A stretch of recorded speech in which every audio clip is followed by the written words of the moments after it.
community in Los Angeles. So definitely, if you want to see them, Carl, that's the place to go.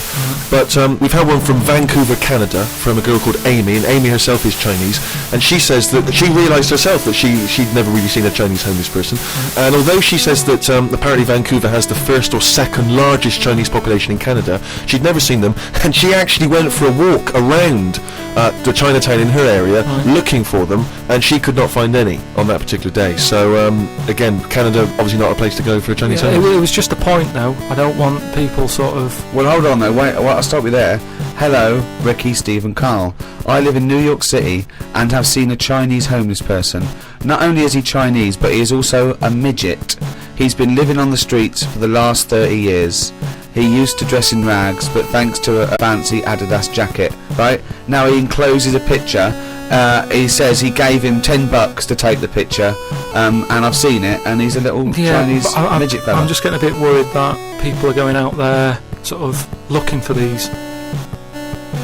Because you know, that's what you requested. No, but all I was saying is I saw one. I didn't start saying, excuse me, can you just give us a smile, I'm taking your picture. Do you know we had loads of pictures of people. I know, and it worries me a little bit. And I mean, it's not too bad about the one who took one of the little midget one, because if he kicked off, it'd be quite easy to sort of hold him back.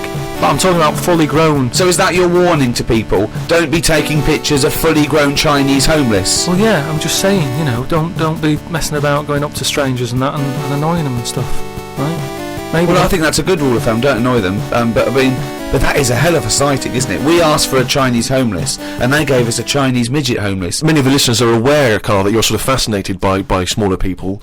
Well, he's fascinated by difference, I think. Yes. I think he's having a go at people. You're not when you sort of stare at someone because they don't look like you, and let's face it, most people don't look like you. You're not having a go, are you? Well, like I say, first time I saw Steve, I was never having a go. It was just, oh, that's different.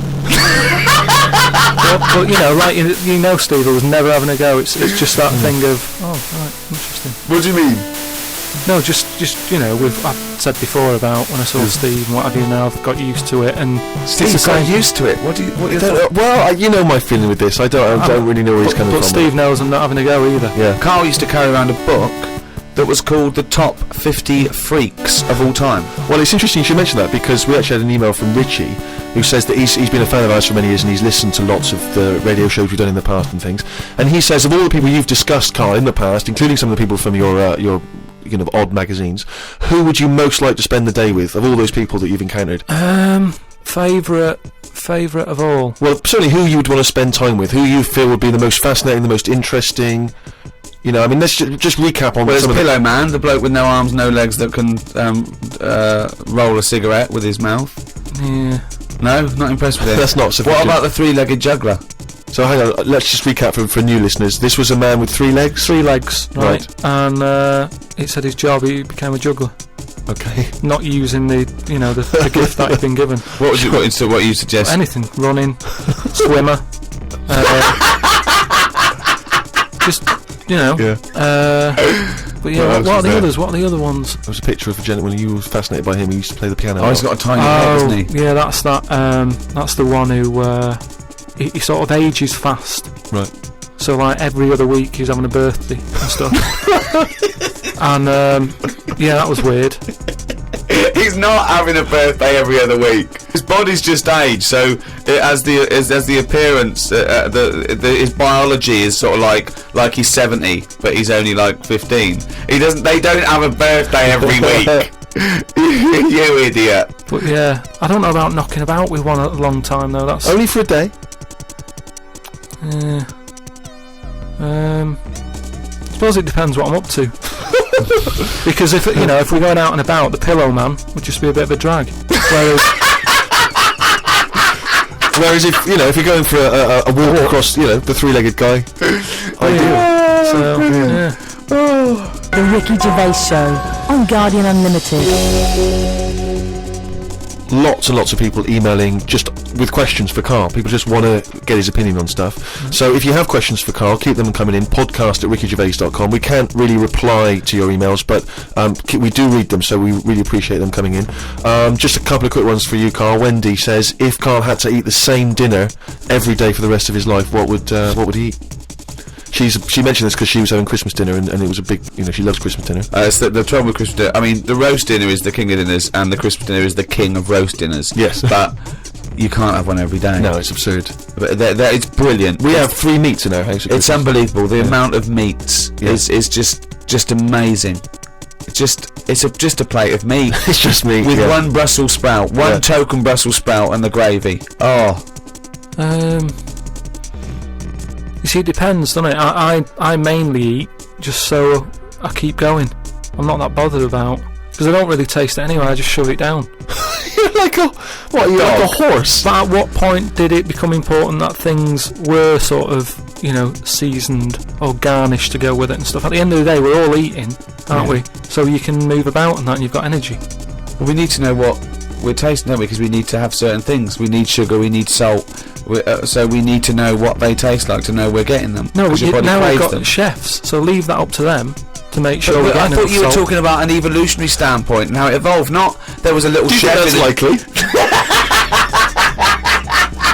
No, but leave it for them to make sure we're getting safe food. I mean, to be honest, it annoys me the way people worry about food now and how there's so much to choose from. I think it's got out of hand. I watch any form of choice really worries you, doesn't it? No, you don't like choice. No, choice is good, but not too much. It's like with anything now. If you go into a toffee shop, there's like loads of different. Where are you going to find a toffee shop? You're in a fairy tale. Yeah. You're in a Dickens tale in the 19th century. You're in Shrek. You go into a toffee shop. What's your point? You go into a toffee shop. Yeah, I'm saying you go into a shop full of toffees. Just come from the candlestick maker. You go in there and there's just too much choice. It's like what, and I can stand there up to like 4 minutes, sort of going up to 4 minutes. So specific. 4 minutes. So he's in a toffee shop in a top hat. Well, he's only got 4 minutes because you got to get down to the pea green boat. He's taking off it. No, good well, forget the toffee. Can I have some of your finest Oxfordshire toffees? Well, you'd prefer it was just one selection of toffee. That's all they've got. Well, maybe 2. What I'm saying is, right, there's now too much choice. Whenever you get a menu in a restaurant, it's not like you don't just go, oh right, what is the? Yeah, I'll have that. There's too much. It's like a book now, isn't it? And you look at it all. And then you've got to that point now that people are even taking a risk when they're eating. What do you mean? In Japan or China or something, they're eating that fish that if it's not cooked right, it can kill you. Right? Yeah. Not worth the risk when there's so many other fish. Yeah, I agree. Why mackerel, have a bit of cod or whatever. As soon as there's a risk, take it off. I agree. I totally agree. Not worth it. We've got a fish that might or might not kill you. Well, is there anything that definitely won't kill you? Yeah, but a chicken won't kill you. Right. I'll play safe then. I love that. I love that. I love the chicken. That's what I'm saying. The Ricky Gervais Show on Guardian Unlimited. But anyway, we were talking about sayings and that. Stitching time saves 9. Don't. I'm never going to use that. I don't think anyway. Okay. Suzanne. You're never going to understand it fully, are you? Suzanne repairs me stuff anyway. It doesn't really matter. But what about the one? About the one in greenhouses and that. People who live in glass houses shouldn't throw stones. Yeah. What? Does that confuse you? You've never understood that one? No, that's a lot clearer, isn't it? It's sort of saying, don't be chucking stuff about if you're surrounded by glass and what have you. Yeah, but don't forget, it's an analogy, it's a metaphor, it's not to be taken literally. It's not really just talking to people who live in glass houses. It's saying... Hang on, sorry, before you say that, Rick, I'm intrigued to know if he's fully got to grips with this. Okay. Just give us your explanation again of what you take that to mean. Well, just don't be chucking stuff about. Really? So, well, if that was it, they just say that. No, but that saying's been around a lot longer than we think. That's when people probably did live in basic glass houses and stuff. No, what they mean now? Now he's ever lived in a glass house. So cavemen went from rock to a nice crystal structure, did they? What are you talking about? When did people live in glass houses? What they mean now, when that saying's used now, they mean sort of, plasma tellies, ornaments. No, they don't. They're saying don't chuck stuff about because you'll break it. No, it's not about damaging your own property. They don't mean you're inside the glass house throwing rocks inside your own glass house. It's a metaphor. It means don't be having a go at people if you yourself have got more to lose. Do you know what I mean? It means it could be anything. Don't start a war where you could come off bad as well. It's about how fragile your situation is. If you live in a glass house, metaphorically, don't throw stones at someone else, because when he throws it back at you, your house is more easily damaged than his. Again, metaphorically. It doesn't mean that if you're living in a glass house or in a house with other precious objects, you don't, in your own home, throw bricks about. Because that would be a very specific audience that I was trying to reach, that phrase. I mean, let's be honest, what kind of a mental Do you know case? what? I think we've got the crux to this. Right? I think I can answer. Right. Carl, what is an analogy? It's sort of like a little story told quickly. Isn't it? It's a little story told quickly. To what end? Well, it depends what the story is. Okay. Give me an analogy. Well, for me, I thought a one with the greenhouse, right? It's a greenhouse. Before it was just a glass house. Yeah. Alright, then a glass house. Okay. Right. What I mean is that glass house is metaphorical. It's about the fragility of your situation as compared to your aggression or your... You see, I just prefer sort of, what you say is what you mean. So people who live in a glass house have to answer the door. I don't know what that means. I don't know what that means. I mean, because you may be a genius, because I don't get that. People who live in glass houses have to answer the door. Okay, let's hear his explanation. Because the people knocking at the door will be able to see you because it's a glass house. But what? But you literally mean it, don't you? There's no analogy there or metaphor for you. You literally mean if you live in a glass house and someone knocks the door. So there's no hidden meaning there, is there? Well, no. But that also, but you have to add a number of other things, other caveats. Surely, if you live in a glass house, don't walk around naked. Yeah. If you live in a These are literal. See, if you could actually make that into quite a nice saying there, because if that meant, if someone said that to me and they weren't a shaved chimp, right? If they said people who live in glass houses have to answer the door, I think that means it means that there are no secrets. You can't hide behind anything. If you're very open, if you've chosen to be totally open all the time, you can't go back on it. So people, if you wear everything on your sleeve, if you shout around and you tell the truth, and you can't go back on it. They can see through you. It can mean that as well, yeah. Oh, okay. Oh, that's handy.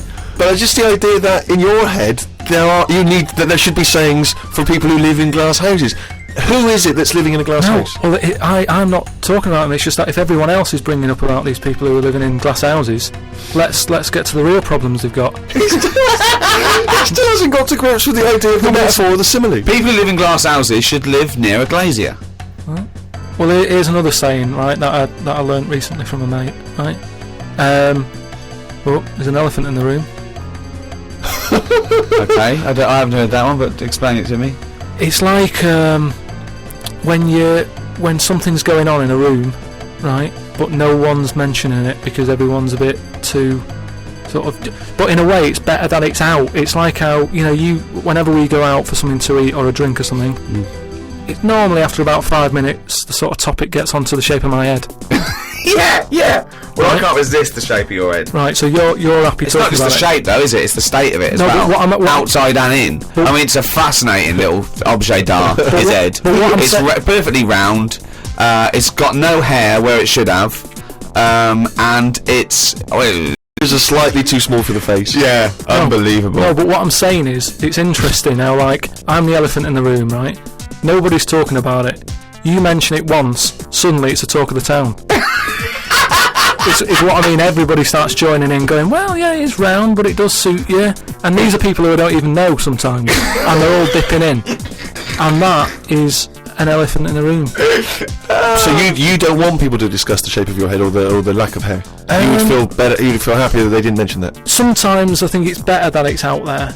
It's made me a stronger person, though. It's the same way, we're talking about religion and that. Samson Delilah, he got weaker without hair. Whereas with me, I think it's made me stronger because it's almost like it's treated like a disability. Everybody's sort of mentioning it and talking about it. What's it like having a bald head? And you know what I mean. So it's made me stronger. But would you ever wear a wig? Not really. What was a long wig like Samson? Well, the only time I wanted a wig was when I did jury duty once, right? And it was annoying that I was sat on the jury right in front of like these criminals, right? Everybody else has got disguises. The judges have them wigs on, right? That's not disguise. That's a disguise. That's why judges wear them, right? No. Well, then why did they print their name in the paper and have a picture? What do you mean it's a disguise? It's a disguise, isn't it? No, if it was a disguise, they'd go in with one of those glasses with a nose and the beard attached. If it was a disguise, all judges would look like Groucho Marx if it was a disguise. Well, I'm just saying that's what annoyed me when I was sat there on the front row, right? I couldn't have been any closer to the criminals, right? I was sat there and I thought, why didn't I just pop a little wig on or a pair of glasses? I would have loved to have seen you in the front row at Crown Court. No, I'd because love to see it because in this country you're not allowed to show pictures of jurors. You can't take photos in a courtroom, so there's always these sketch artists that draw drawings, and it's on the news. The idea that we'd have seen 11 people and a sort of Krusty the Clown figure would have been amazing. Yeah, I would love to see the artist do an interview, because it would be like complicated people. Oh, hey, looks characterful, and then just a little round head. Charlie Brown. Charlie Brown sitting on the end.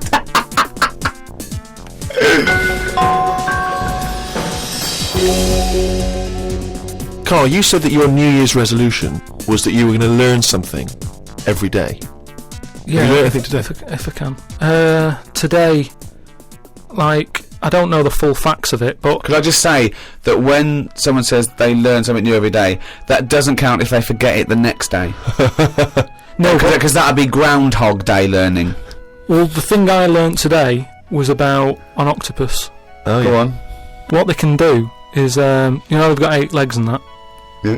They Tentacles. can use 6 of them legs to cover their head, so they look like a little stone. And use the other 2 to run off. Right? He's thinking of Squidly Diddly. Yeah, it's a Disney image in his head, He's isn't it? thinking They're of pink. But anyway, that's you know, So that's it's not the Pink main singing thing. a song in your mind and run it off, yeah. No, but anyway, but something else I learnt, right? It's mainly about animals and that, because that's Yeah. normally quite interesting. Yeah. There's a chicken somewhere, Oh, yeah. Oh, yeah. And Specific. and the owner of it was getting fed up because, you know, he had to feed it and that, but it wasn't. Embellishment. it wasn't- Guesswork. No, come on, let's hear it. It wasn't giving anything back. No eggs. No eggs, right? So he was like, oh, I'm sick of this. Anyway, someone told him, pop a little axe next to its little house, right? So when it comes out in the morning thinking, oh, I'll have another lazy day doing nothing, right? He saw this axe, and suddenly it was like, oh, right? Oh, for the Next day, chocolate thought, yeah. it laid about 6 eggs. It's rubbish. Through Squeeze worry. the It's so rubbish. quick. The chicken wouldn't recognise an axe as a threat. It wouldn't be able to reason that I better start working, or I'll be meat. I better. It's absolute rubbish. Once again, it's this ridiculous thing you got that one personifying animals to reasoning powers better than yours. I mean, I think, you know, you make chickens and monkeys cleverer than you in your stories, which is weird. Okay, it didn't happen and wouldn't work. Next, what else haven't you learnt today? No, well, as always, things like that always get me thinking. What right? else haven't you learnt today? No, Carl? he's got his mind's working now. This apparently has got his Yeah, mind so that's working. rubbish. Well, do you think then that it's worth looking after animals then if there isn't any memory? If they don't know what's happening anyway, you're always going on about don't be cruel to things. Well, yeah, why would you be cruel? There's one thing about imagining chickens can reason, and because they can't, being cruel to them. Why does it matter whether an animal can reason or not for you not to be cruel to it? The reason I don't like blood sports isn't the fact that there's a fox missing. It's the psychology of the people that get off on seeing an animal ripped to pieces. They wouldn't like it if it was a robot. They wouldn't care. For some reason, in their psychology, they like this sport. Why does it have to be a sport? They're not culling. They're not putting things down for a good. They like to see this fox ripped apart or a bull tortured for their own pleasure. That's why you shouldn't do it. Why would you ever want to be cruel to an animal, whether it can reason or not? No. I mean, I don't mean really cruel, but I mean like there's an advert on that's on in the, you know, in Britain, advertising some supermarket, right? And it's saying, you know, we look at before, you know, we kill our chickens and what have you. They have a great life. This is like the voiceover, and you see happy chicken. Yeah. And it's going, we give it a good little house to live in. It's got straw. Yeah. It eats good. Yeah. And then we kill it. Right? Yes, well that's better, isn't it? Well, no, I don't think it is, though, is it? Because at the end of the day, if I was that chicken, right, I'm that chicken, loving my life. I can't believe me luck. right? Well, we'd be pleased because at least he'd be able to do the show and we'd have some interesting conversations. Yeah. So there it is, right? Wandering about. It's got its nice little field that it's working on. Yeah. It's got its nice food and everything. But it's going to die. Yeah, we're all going to die. But then, if you were like a rubbish chicken that had like a rubbish life, you'd be going, "Oh, kill me." Carl, they're not thinking what's going to happen tomorrow. They don't know that they're going to get for the chop, are they? A chicken's not going, I'm fed up with this. I can't wait for that axe to be used on my neck. Yeah. Well, that's another. Now you've mentioned the cutting off of an head, right? Yeah. On the chicken. That's something else I've learned, right? It's like a pinball, is mine. Amazing. Isn't it? Ding dong, bong, dang, ding, ding, da, da, oh, head, ding, ding, chicken, ding, ding, ding, ding, head off, bing, dong. No, right, but this was in a proper science magazine as well. Right? Yeah. So you can't have a go. This wasn't something on the internet. This was printed in a magazine. You read it. Okay, and what was it? And here comes the filter. It's going to come out nonsense. Right, well- you could have Professor Stephen Hawking sitting there whispering stuff in your ear, and it could all be true. But when you said it, gobbledygook. Well, let's see then. Let's see, right?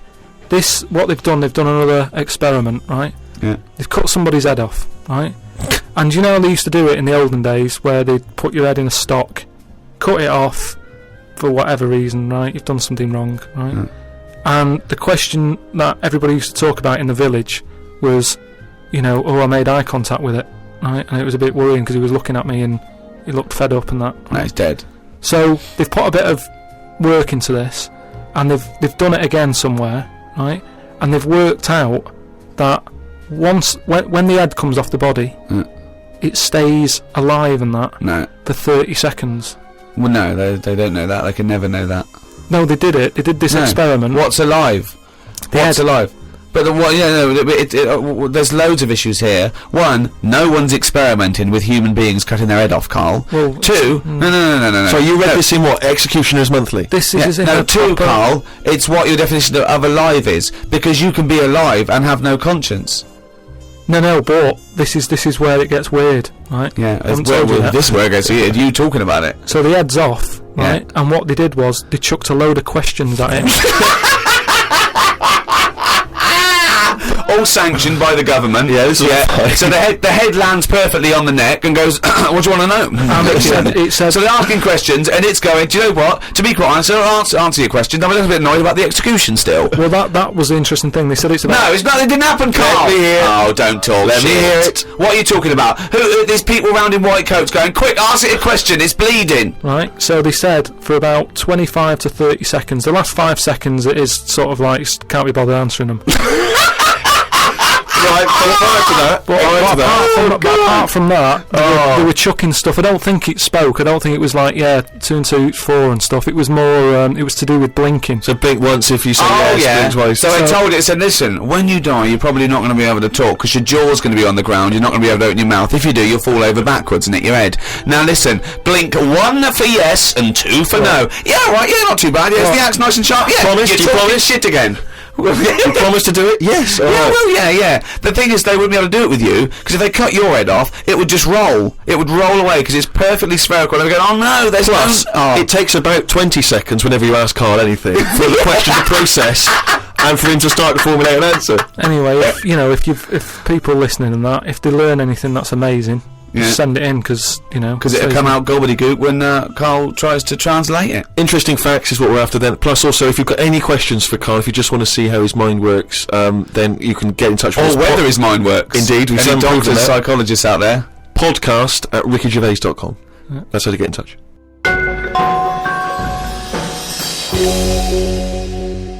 Carl, it's what we've all been waiting for.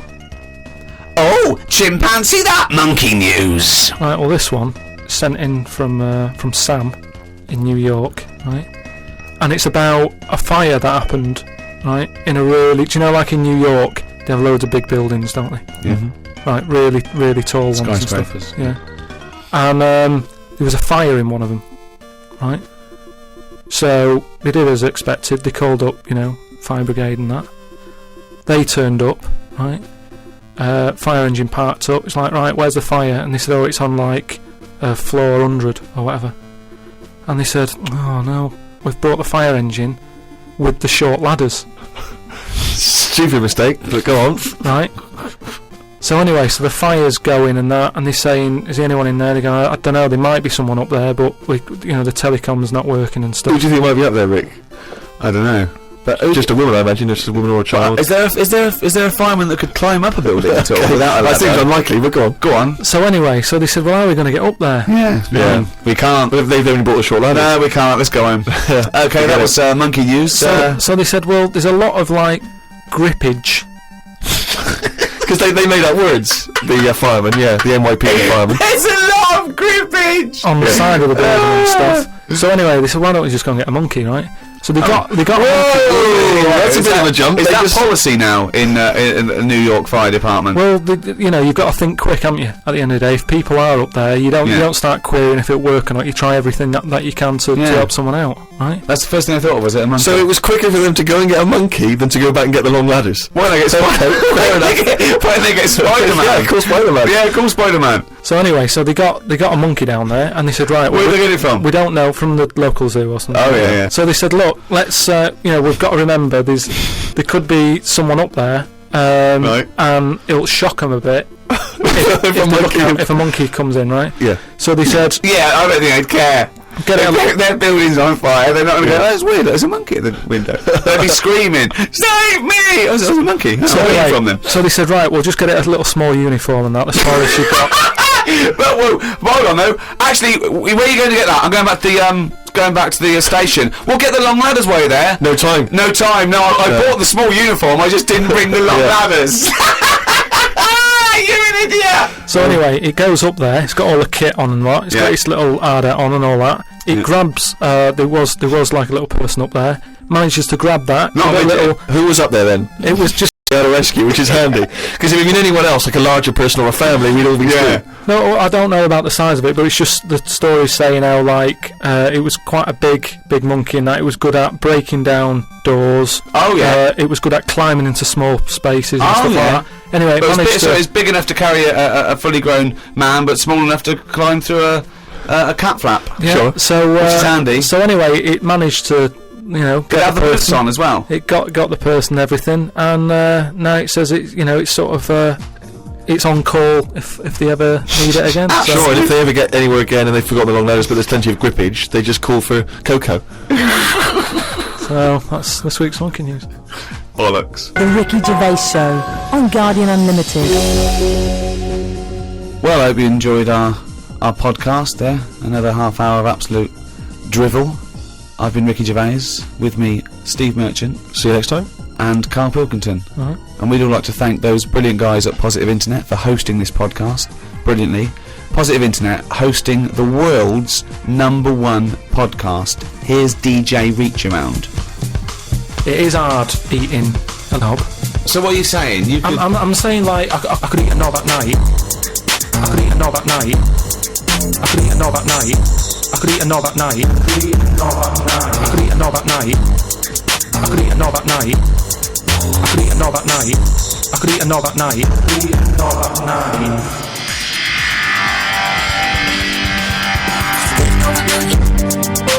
Knob at night.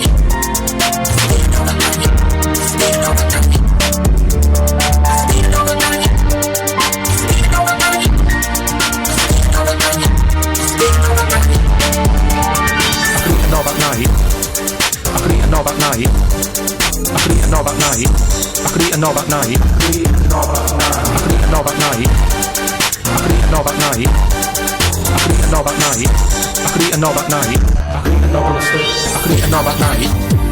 I could eat a knob at night. I could eat a knob at night. I could eat a knob at night. I could eat a knob at night. I could eat a knob at night. I could eat a knob at night. I could eat a knob at night. Knob on a stick. I could eat a knob at night. I could eat a knob at night. I could eat a knob at night. I could eat a knob at night. I could eat a knob at night.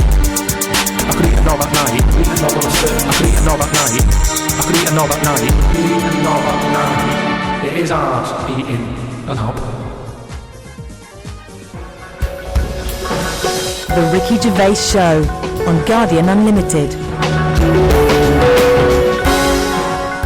Welcome to the 7th Ricky Gervais Show on podcast. I'm Ricky Gervais, with me Stephen Merchant. Hello. and Carl Pilkington. Alright.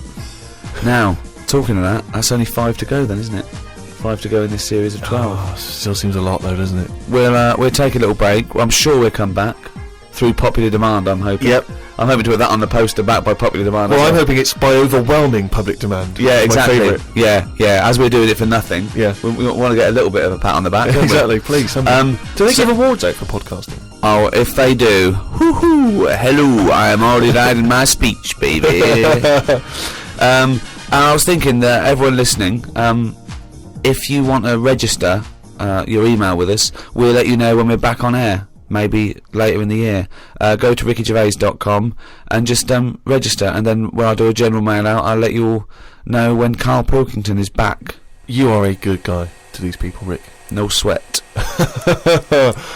Now, there's been an awful lot of correspondence. It's backing up there. We've got acres of it to get through. It is a bit mental, actually, but it's very flattering, and thank you all. And people have sent such brilliant things in and spent so much time doing them. There's someone sent in this mock-up of... We were talking about the those Russian sort of iconoclastic artefacts, and someone's mocked up Carl Pilkington as Saint Carl the Bewildered. It's brilliant. It's so good. Can we put those on the web? Yeah, I think let's put that up on rickygervais.com, and that's from Joe Murray in Philadelphia. We've also got one which is a little work of art from Ed Ferrari, and it's the three of us in a studio, and it's just great. It's a very flattering picture of you there, Rick. You look about 14. I know, I've come out very well in this. Carl, he's got a head like a fucking orange. Look at that. Yeah. And you, well, I don't know what you are. Your head is about 2 foot long, and in real life it's only 18 inches long, isn't it? So he's exaggerated yours a little bit, but it's a lovely drawing. We'll put that up on the web as well. Just everyone go to rickygervais.com. Everyone register, please, and we'll email you. And everyone keep sending stuff in. So thank you very much. Carl, Joe from Bradford asks, what body parts can you live without? He wants to know. He's obviously having sleepless nights thinking about this. What, so... With a brain. He's coped this far. So the bits that I've got now, if I had to get rid of one of them, what wouldn't I miss? Yes. See, I did a bit of an experiment on this, right? Brilliant. It's my job at home to wash up, right? Suzanne does. She gives you all the really big responsible ones. Yeah. She sort of like pays the bills and wires the house, and you go, what can I do? And you can go, well, you can go and play with the worms in the garden. Yeah. So anyway, so it's my job to wash up and that, right? And I thought to sort of make it interesting and stuff.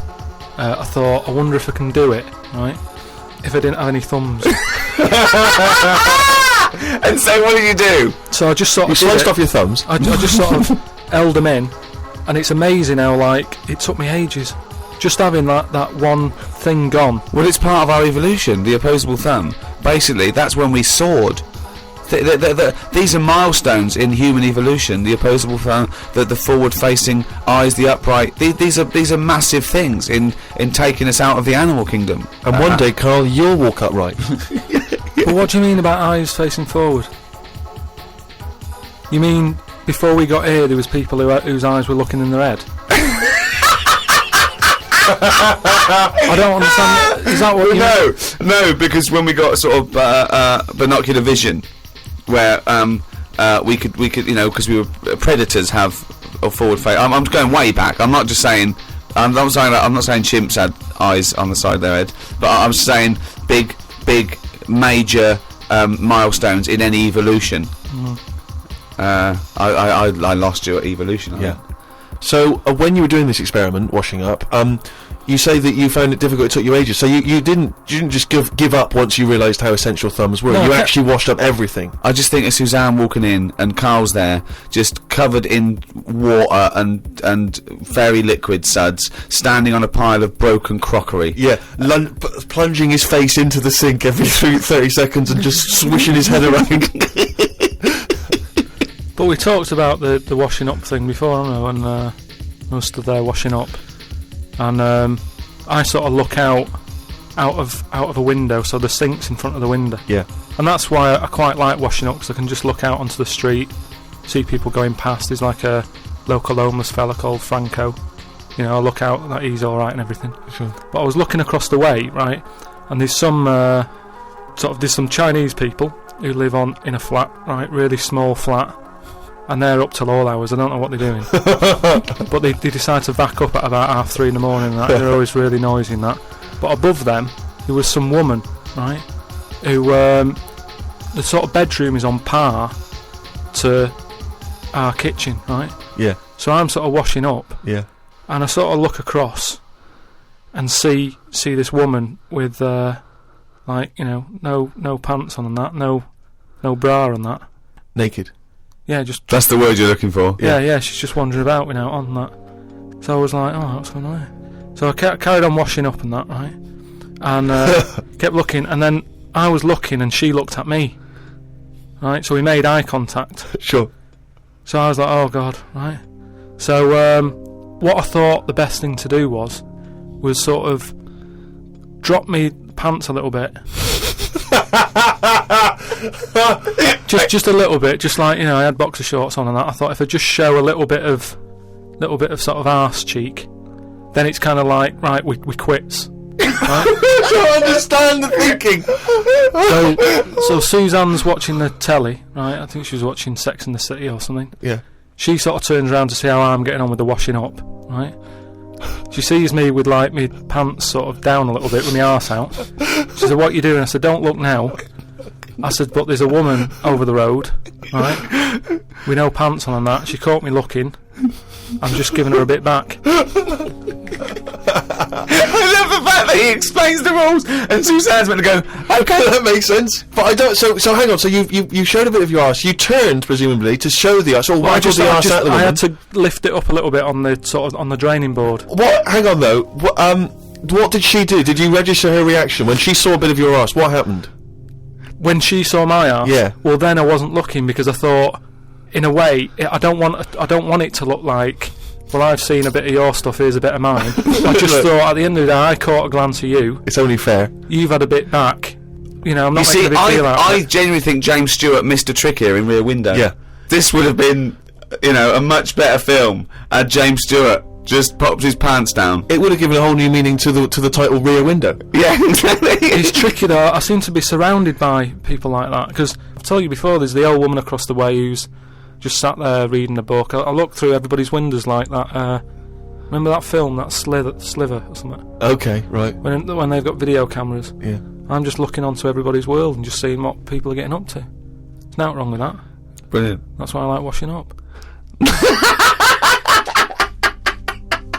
The Ricky Gervais Show on Guardian Unlimited. Chris has emailed a mantra for Carl. We were talking about famous mantras and sayings and things. Yeah. Never has a Manc said so much to so many that means so little. Brilliant. So you can have that on your headstone. Rupert. Your little round headstone. Rupert's in the Isle of Man. He says, I don't know if you knew this, Carl, but apparently octopus's testicles are located in their heads. Yeah. But then, to me, that isn't that amazing because at the end of the day, an octopus, really, all it is an head. Isn't it? So everything it's got has to be in the It has head. to be in the head. It'd look daft if they dangled down below. Right? So all it is I mean, there's a lot of facts. It'd look daft if they dangled down below. I'm wondering again. That's almost. I don't think you should start sending them in, but that could almost be the B-side to B-side to Knob at Night. I could eat a knob at night. James Round says, Carl, if you could be anyone in the world, who would it be? Dead or alive? Why would you choose to be a dead person? No, but sometimes, like, there's people who are now dead, but everybody raves about them. Like But are you saying...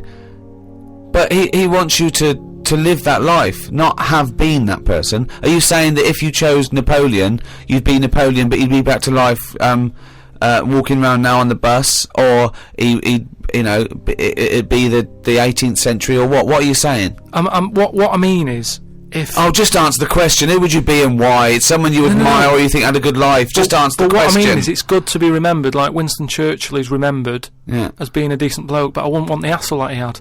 So I don't want to live his life. Right. But it's good to be... You'd like to be Winston Churchill, but you'd like to have a paper round instead of... saving the world. Yeah. Well, that's what I mean, but what I take on. It's not that complicated. The question is this: if he could be anyone in the world, who would Carl be? That's the question. That's all the information I've got. a lot of responsibility on a lot of jobs, isn't they? So, some of the names flowing through your head now? I was thinking Bruce Willis. I never expected that.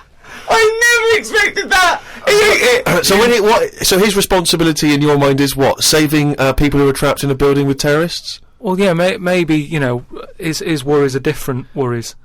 With, you know, people who have a lot of money come other worries. Yeah. Do you know what I mean? So Bruce Willis, he's always going on these marches, isn't he, saying stop war and all that. Mainly because he's got, you know, he's got more to lose if there's a war. He's got loads of houses. One of them's going to get damaged. Whereas if you're poor, you've got the one house. If there's a war, it's like, oh, just end it all for me then. I'm sick of it anyway. Do you know what I mean? Whereas Bruce, yeah. With successful life and happy life, there's more for you to lose, is what I'm saying. Right. Like at the moment, because I've finished a job that I've been at for 10 years, right? I've finished working there, so suddenly I've got my timetable's a bit out, and I haven't got enough of a routine, and I'm a man who likes to know what I'm doing. Right? Yeah. So now suddenly 5 until 7, washing up with no thumbs. I've sort of turned into like an old person, where the little jobs that you shouldn't enjoy are now the main event. So hold on, how old are you? You're 31, aren't you? 32. 32, and you're pottering around, not knowing what to do with yourself. Well, like yesterday, Suzanne's shoes needed to go to the cobblers, right? I haven't heard the word cobblers. I didn't even know cobblers still existed. I only ever see that in Christmas films made by Disney. Well, I had to go and do that, and that suddenly... Because last time you were going to the toffee shop, and then you went to the cobblers, next week is the candlestick maker. But all I mean is, that suddenly is a nice little day out. I'm sort of putting my coat on, going, right, I'll go and see the cobbler now and go and have a chat. Tell me about the cobbler. You didn't come back with 3 magic beans, did you? No, the cobbler's alright. He's doing, he's fixing cobbling. Shoes and that. He's cobbling all day. Have I told you about my Uncle Alf, who was a cobbler? No. I'm sure I told you about him. He's the one who he lived in like a bed sit, and he had 2 tellies. He had like one that the sound didn't work on, and one that the picture didn't. But both together, it worked. Oh right, okay. So as long as he was watching the same channel on both, sound came out of one telly, and he'd watch the picture on the other. Brilliant. And he slept in like a rubber dinghy, right? But he was. Whoa! You can't just let that slide. Why did he sleep in a rubber dinghy? He just liked boats and stuff, and he sort of. Yeah, I like boats, but they're better on the water. Beds are better to sleep on. Boats are better to sail on. Well, he just had it in there. It's a bed set. It was really tight space. Boat set. He's got this. He's moved into a dinghy set. He's got this dinghy, so he's thinking, well, rather than it get in the way, I might as well use it. Yeah. Right? But he was a cobbler, and he used to like repair like my shoes and that, right? Mm. But he'd always sort of overdo them. Right, so what do you mean? Like fancy. Do you know like Pimp My Ride on MTV? Yeah. Because he does up shoes, he'd go mental on them. What do you mean? There was the stereo. Yeah. Well, no. There was horns. It's Here comes faster stripes down the side. Here comes Mr. Pilkington. He's got the fastest shoes in the land. No, it just makes shoes that would last forever. So instead of putting like one sole on, he'd put about 5 on. So it looked like one of them built-up shoes that you never see. He'd just put loads of stuff on. They'd last forever, but they did. But they look like orthopedic shoes. Yeah. It just like suddenly I was like 6'7" whenever he'd sort of sorted my shoes out. But he's a cobbler, and it's work that's always there for you, isn't it? I suppose so. So you went out with to take Suzanne's shoes to the cobbler. Yeah, so that's it. Yeah, so I just took him to the cobblers and that was like a nice little job for the day.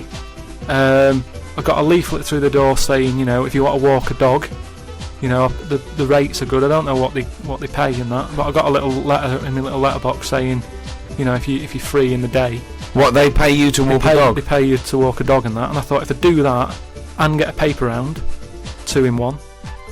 Sorry, you just went from a job, right, where you were the head of production at a radio station, dare I say it, on... can I discuss your... Well, it was an alright wage, yeah. It was very good. But I wasn't happy, so it's pointless. No, I know that, but to go from the head of a department on a lot of money to walking dogs and doing a paper round, I don't know. No, but it's about being happy, isn't it?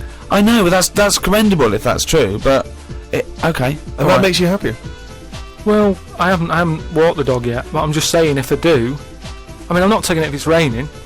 I'm just thinking if it's a nice sunny day and I fancy a potter, I'll go round to her and say, well, how much are you paying? I'll take the dog a walk. And Sure. stuff. But I can't believe some of the words that have cropped up in this. It's 2006 now. Potter, cobblers, toffee shop. It's very, very strange. Do you live in Narnia? The Ricky Gervais Show on Guardian Unlimited. Right, a lot of people are sort of emailing in sort of brainy stuff, Brilliant. right? Which, you know, the more the merrier. I'm happy getting all this stuff, and if you know it grabs my eye, I'll run it by you, and you can sort of tell me about it and that. And getting a lot of stuff about philosophy Oh yeah. and all that. Descartes, that's another one that's mentioned on an email. Descartes, Yeah. the French philosopher. Yeah. What's your question? Well, he sort of cropped up on an email. Someone said, "What do you think of him?" And I was like, "Oh, I don't know." He famously he pondered his own existence. Cogito ergo sum. I think, therefore I am. He was thinking about that. He was thinking, how do I know all this is true, everything around me? And he thought, well, I can see it and I can smell it and I can hear it. And he went, oh yeah, my senses can be fooled. I could be dreaming. And he thought, well, that's true, I could be dreaming. But if I'm dreaming, then at least I'm alive. At least I have some sort of consciousness. So if I'm even thinking about anything, I exist. I think, therefore I am. Cogito ergo sum. But we don't need to know the Latin bit. Why is everyone always going back to Latin? It was ages ago. Why is that language always being... And were Latin people always in a rush? Because they seem to be like words for full sentences. Why couldn't they just set the time and say what they want to say? And it's just like, what was the rush? to teach Latin! What about Plato? Right, Greek. Right, now, would you say he's a bright bloke? Yes, I would. I'd say he's a very, very bright bloke. Right, let me tell you this. Right, if he's that bright, you know how he got killed? No. Got hit on the head by an egg. Fucking hell! Well, he's not so clever then, is he? That's what I'm saying. Boo! What's the story with the egg? He was on holiday or something, right? And He was on holiday In Greece, probably. he was having a walk about, and a bird was flying over his sort of. This over the bird beach. was what? A great auk? What size bird killed him with his egg? It was a big one, yeah. Was it? And the way they used to crack An ostrich on a hang glider. the the eggs open to let the kids out, they used to drop them on rocks. What bird is this? Dropping its egg to let the kids out? You're a maniac! You are a maniac! And Plato had a little bald head. right. So from the top, the bird's there looking down, and it goes, oh, there's a little rock, I'll drop the egg.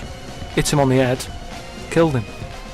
Now, this is what I was saying before about... I'm letting too much go now, because I'm so desensitised to his nonsense. I let him go. The bird saw Plato and said, there's a rock down there. Yeah. Well, if these birds are killing people with bald heads, you've got to be terrified. So, but listen, this is what I'm saying though, right? Before about knowledge and that, how knowledge is hassle, or success is hassle. I think that was Newton. Knowledge is hassle. Now, why is Plato's intelligence got anything to do with the fact that this bird dropped it on his head? Because he was intelligent, and he's probably earning a nice few quid by giving out whatever messages he gave out. Yeah. He could afford to go on holiday to exotic places. If he was working in a factory, he wouldn't have been on this beach with big birds dropping eggs, is what I'm saying. So, in a way, it backfired. His knowledge killed him. And that, I think, was Kierkegaard. His knowledge killed him. Where you got this stuff about him being on holiday? Well, he shouldn't have been on the beach. He was only there having a break or whatever from doing what he does. It wouldn't have happened if he wasn't on holiday.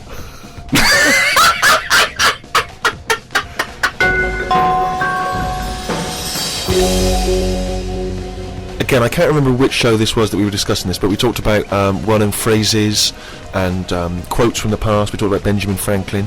People have this is an email we've had saying, Carl, what do you take by the well-known saying, "A stitch in time saves 9"? A a stitch in time saves 9. Or a stitch in time saves 9. Yeah. See, it's another one that I don't think I've picked up on a lot of these sayings that are being sort of thrown about willy-nilly. Willy-nilly. Willy-nilly. Okay. Willy-nilly. No, but I, again, it's one of them like last week. I've heard of it, but But what does willy-nilly mean? Just sort of like throwing it about all over the place. What? What do you mean? But what someone said? What does the term willy-nilly mean? It just sort of means, you know, carefree. That's right. Yeah. Okay, but what does a stitch in time So save you 9? understood willy-nilly. So you used a Yeah, but it phrase. sounds I mean, nice, you used doesn't it. You said it willy-nilly. But you sort of got the gist of it. So what does a stitch in time saves 9 mean? I don't know. What do you must mean you know. don't know? Think about it. A stitch in time saves 9. Is it to do with sewing? Well, yeah, sort of. So Okay, if- it's not that clear. So It's if you not- got a jacket, Yeah. and the seam starts coming undone, oh, there's a little bit of seam. I'll leave it. Oh, it's getting worse and Right, worse. Soon right. your sleeve falls off. So you just need 1 stitch there. That'll do it. If you do it now, later you'll need 9 stitches. And that, of course, is an analogy to other things. If you leave something that needs attention or repair, it'll get worse. So do it now. Do it in time. Yeah, but They some- could have said a tile in time saves 9 on your roof. They just used a sewing analogy. But it depends if you're busy at that point, because if you've got something else that needs doing, that means that isn't being done because you're messing about sorting out a hole in your coat. Is what I mean. You can't always do stuff straight away. So maybe, I don't know if there's a sort of a middle ground where you don't have to do it straight away, but stitching A stitch sometimes time, today. say in 15 or whatever, meaning you don't have to do it straight away, but just do it before it gets really bad. Brilliant. Do you think yours is less poetic than a stitch in time saves 9? So yours is, this is what you wanted to be a quote, right? Well, you could do it now, but if you're doing something else, then, don't do it immediately, but do it soon so it doesn't get really bad. Carl Pilkington. No, but it's the same. That's the same way I treat most things in life. It's like I never go to the doctors unless it's really That is sensible. bad. That is very good advice. No. That's brilliant advice Well, for it anyone is, though. listening. Never go to the doctors. Unless it's really bad. But that's why a lot of people, particularly working class people, die because they don't want to bother the doctor, or they're mildly embarrassed, or they don't know symptoms, bad symptoms. Go to the doctor if you're not sure about something. Like you were terrified to go and have your prostate. Still not doing it. Why not? I wish you wouldn't talk about it because now Suzanne will start dragging it up again. But why are you worried about a little a qualified I doctor? don't know what they're doing up there. What they just What pop year are we in? they. What are you talking about? They pop their finger up. That's what I mean, though. Why? Well, it's 2006. Yeah. Why are they still using the index finger? What, would you prefer the forefinger or the thumb, would No. you? No, what I mean is, we've got. Or a thumb on a stick, some kind of thumb on a stick. Yeah. Would you prefer it to A be mechanical thumb. A Okay. robot thumb. Why isn't it just a little camera? Or something that can... Well, they put the camera up if they initially discover something. But just put the camera up straight away. No, they don't need to. They pop the finger up, feel that the prostate isn't swollen, wiggle it around a little bit up your back passage. What are you worried about? I don't think they need to do Are that. you in this embarrassed? day Are and you age. embarrassed about being in a room with your trousers around your ankles and a little fella popping A his- little bit, yeah. Why? And the other thing is, it's not just that, is it? So you go in there, they check your heart out and that, which to me is the most important thing, because that's what keeps you going, isn't it? Yeah. You've got to go there. You Yeah. sat on the bus, stressing out, thinking, oh, in less than half an hour I'm going to have a finger up your arse, right? What is the And problem? you go in, they check your heart, they probably check your testicles and that. What's up with that? They take your testicles, yeah. Yeah, That's but it's all building, and you've sat there going, oh, soon that'll be happening. Yeah. And that's what puts me off. So if they just came round when you were asleep, Suzanne just let them in and goes, he's over there, right? Yeah. And they crept up and went, bang. You know what prefer you're that. doing? I just don't understand why they don't teach you how to do it yourself. How can they? Wow! How can they imagine you squatting in a corner with one hand on your bollocks and the other finger up the arse, going, "It seems to be all right." Carl, you don't understand the phrase "a stitch in time saves 9." I don't think you should be doing any kind of invasive medical research in your own human body. But then Who knows what trouble you're going to cause? No, but then at You would least get stuck. Yeah. You would get stuck. Susanna, come out. Your fist will be up your own arse.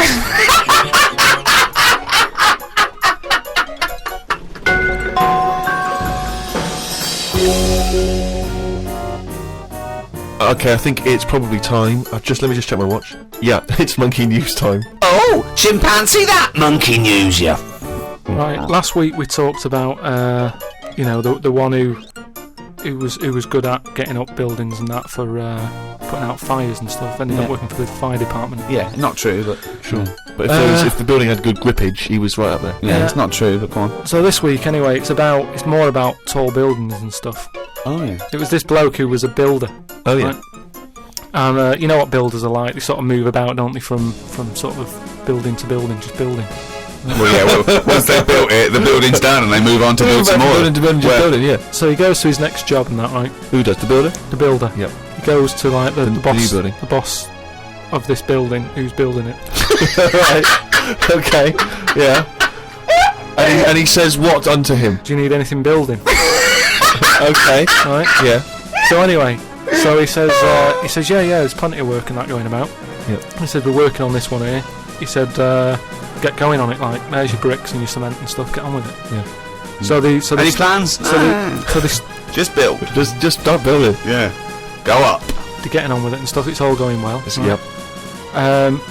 But he notices that there's someone working high up, right, on the top bit. Sure. Because do you know, like there's girders and stuff on these big buildings. Yeah. And he's still building the bottom bit, and which he's is weird.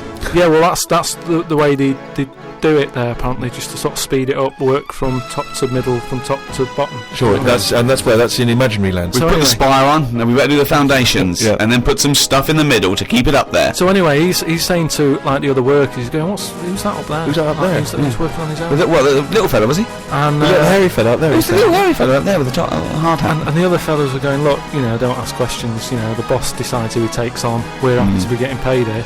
Don't ask questions! Well, I'll see him when he comes down. So he said, well, it's pretty impressive, the work rate he's doing, the way he's getting from one girder to the other. Swinging, is he? He doesn't seem to be scared of the heights or anything. He said, no, just let him get on with it. We work well as a team. So anyway. What nonsense is this? So he believes all this. Yep. So he sees the boss and he goes, that fella up there, who's the fella up there? He's pretty good. And he's like, look, just get on with the job. Yeah, I'll pay you. Let's just all get on with our jobs. And that. Lunchtime comes, they're all sat on a little wall having the sandwiches. He's thinking he'll come down in a bit. He's just carrying on. Is he just still going? Still going and that, right? So the fella says to the boss man, he says, isn't that fella up there going to come down and join us for lunch? He said, like I said, mate, don't worry about him, right? He said very secret. I'm suspicious about this fella. I don't know. Yeah, I don't know why he's working through his lunch. I don't know why he's not scared of heights. I don't know why he's swinging from girder to girder. It's weird. Go on. So he said, oh, anyway, you've reminded me that he's up there. He said he's doing a lot of riveting and stuff up there. He probably needs some more nuts to... Right, sure. And what kind of nuts is that? Is that nuts to food or...? So he said, what, nuts? He said, yeah, just there's a bag full of them there. Just put them on the hook, send them up, and he can get on with his job. So anyway, he picks these nuts up, right? Yeah. Just hooks them on. He thinks they're not that heavy, considering, they're normally pretty heavy, aren't they? Like nuts big and bolts nuts, and stuff. Yeah. So anyway, he has a little glance in. Oh, no, what's in there? Nuts. What, you mean nuts that you can eat? Nuts that you can eat, right? So they send the bag up, and he's thinking, what's all that about? He checks him out, starts to stare, works it out. You can see that he's a little chimp running about. So he goes, I'm not happy with this. Why isn't he? Because he's working for an organisation that's, there's unions for this sort of stuff, isn't there? Yeah, he's not going, that's amazing. They've got a chimp riveting this building together. Yeah, that's not scary. He's wondering if they're breaking union rules. So he goes to the boss and he goes, look, I've worked out what you're playing at here. Yeah. He said, all them Is the boss sitting in a tyre? He said, all them lot out there might not be wise to what's going on here. He said, but I've clocked it, and you're sending nuts up to it. It's a monkey, it's not on. So he goes, look, we just all try to earn a living here. He said, don't get involved in it. I'm happy to pay you, but I'm paying him. Don't interfere. He's paying him, and he's saying, look, I'm just not happy with this. It's not allowed. So the boss was saying, well, we pay peanuts, mate, we get monkeys. He said, to be honest, mate, he's a great worker. He's known for doing what he does. He's a good grafter. If one of you's going to go, right, I'm afraid I'll have to let you go because he's been here longer than that. He was made redundant. None of that happened. He was laid off. None of that happened. He's laid off and that. And that's where that saying about, like there's a lot of tower blocks and that in America. It's like a chimp off the old block. Is where... So that's monkey news.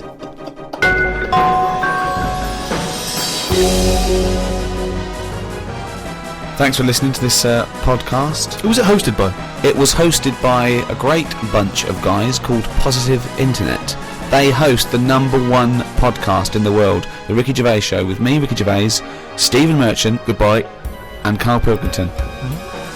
The Ricky Gervais Show on Guardian Unlimited.